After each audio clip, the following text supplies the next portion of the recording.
All right, episode 5 complete. It's really getting cool.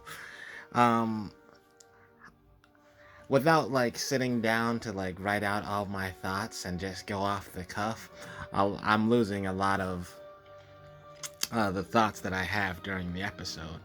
But one of the things that the barrier that's keeping the town closed or separate from the world reminded me of that I didn't mention was Natalie Portman's movie called Annihilation, which I had to look up what it was called, but it's a similar thing where there's like some odd phenomenon, and then there's like an energy field, and it's a barrier between our world and what happened in that strange place that affects the fauna and whatever the stuff is called, like flora and fauna or whatever.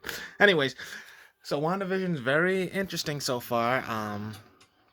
I like how it is. Oh, well. So initially, it seemed like she was a subconscious thing, like I had mentioned, but now she's aware of what's going on and having more control. It's kind of like lucid dreaming. It's like you're asleep, but at some point you realize you're asleep and you start affecting the events of your dream.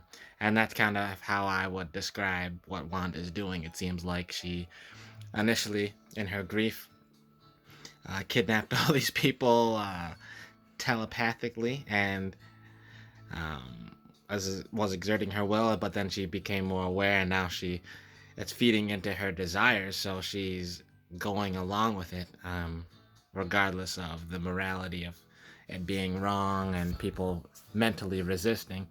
And more conflict are arising because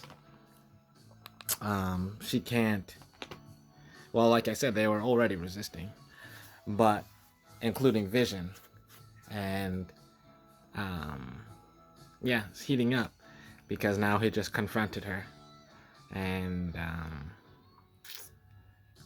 it's a cool display of their powers. Like I said, I like how this is not like the typical MCU, not as generic. It's a little bit more experimental for them.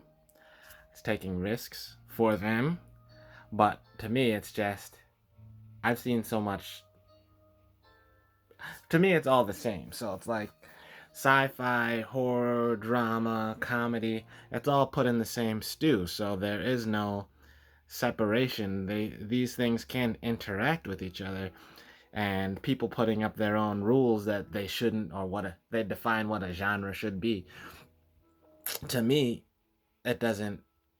It's not true, but a lot of the time people hold themselves to these standards, including the people that make this stuff. So it's like I appreciate them stepping out of their own box and exploring things. That's what really appeals to me. That's what appealed to me with the DCEU and Zack Snyder. He is doing things that were not typical, and this is not typical. So I like that a lot. And I'm gonna get into season or episode 6. All right.